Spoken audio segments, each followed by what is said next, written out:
नमस्कार। मैंने आप सब से काफ़ी बार बोला है कि हिंदुस्तान में लोकतंत्र पर आक्रमण हो रहा है और इसका हमको हर रोज़ नए नए उदाहरण मिल रहे हैं।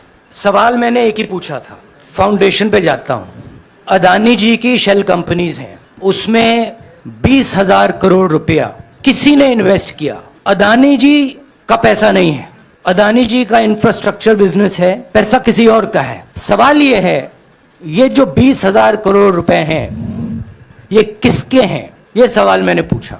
मैंने पार्लियामेंट हाउस में प्रूफ देके, जो मीडिया रिपोर्ट से मैंने निकाला, अदानी जी और नरेंद्र मोदी जी के रिश्ते के बारे में डिटेल में बोला। रिश्ता नया नहीं है, रिश्ता पुराना है। जब नरेंद्र मोदी जी गुजरात के सीएम बने थे तब से रिश्ता है और उसके बहुत सारे पब्लिक प्रूफ्स हैं। हवाई जहाज में मैंने फोटो दिखाई, नरेंद्र मोदी जी बड़े कंफर्ट में बैठे हुए थे अपने दोस्त, अपने मित्र के साथ। पार्लियामेंट में मैंने दिखाई। ये सवाल मैंने पूछा, फिर मेरी स्पीच को एक्सपंज किया गया। मैंने स्पीकर को डिटेल चिट्ठी लिखी, पॉइंट बाय पॉइंट, कि मैंने कहा कि एयरपोर्ट्स अदानी जी को रूल बदल के दिए गए हैं, ये लीजिए रूल की कॉपी जिसको बदला गया है। चिट्ठी लिखी, कोई फर्क नहीं पड़ा। फिर मेरे बारे में मंत्रियों ने पार्लियामेंट में झूठ बोला कि मैंने विदेशी ताकतों से मदद मांगी।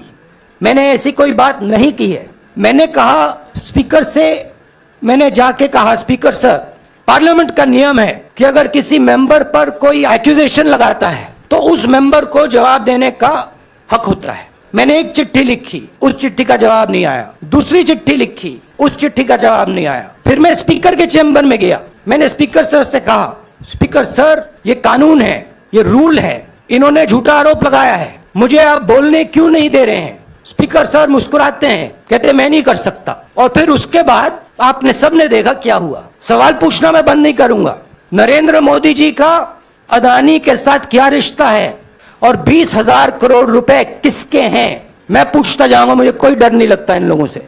और अगर ये सोचें कि मुझे डिस्क्वालीफाई करके, धमका के, जेल में डाल के मुझे बंद कर सकते, नहीं, मेरी वो हिस्ट्री नहीं है। मैं हिंदुस्तान के लोकतंत्र के लिए लड़ रहा हूं और मैं हिंदुस्तान के लोकतंत्र के लिए लड़ता रहूंगा, किसी चीज से नहीं डरता हूं। यह सच्चाई है। The question begins few weeks back in parliament where I asked the prime minister a very specific set of questions. Question number 1, 20,000 crore rupees or $3 billion are in shell companies owned by Mr. Adani. Mr. Adani could not have generated this money. He's an infrastructure business. Where did this money come from? Whose money is it? That was the first question. Whose shell companies are there? These companies are working in the defense field. Why does nobody know whose money this is? There is a Chinese national involved in this. Why is nobody asking the question, who is this Chinese national? That was the first question. Second question was set of questions with proof. What is the Prime Minister's relationship with Mr. Adani? I showed a picture of the Prime Minister and Mr. Adani's plane relaxing. I gave documentation about the defense industry, about the airports, about statements made in Sri Lanka, about statements made in Bangladesh, pictures of Mr. Narendra Modi sitting with the State Bank chairman in Australia, and I put this proof on the table. Immediately after that, the BJP started its work.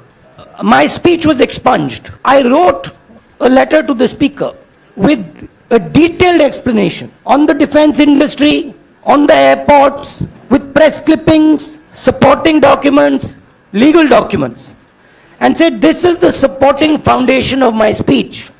I have not made this speech, I have not invented this. This is detailed research, here it is. Nothing happened. Nothing was revoked.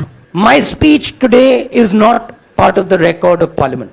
The same, by the way, was done with Mr. Kharge. After that, BJP ministers lied about me in Parliament. They made the statement to distract from the Adani issue. The whole game, disqualification, and all these statements are to distract from the central question, whose money is it? 20,000 crores, whose is it? Kiska hai ye? That's the main question. The whole thing is to distract. So they said that I've asked foreign forces to help India. Most ridiculous statement. I have never made such a statement. You can look at all the conversations I had in the United Kingdom, not one such statement was made. In fact, I said this is India's problem. India has to resolve.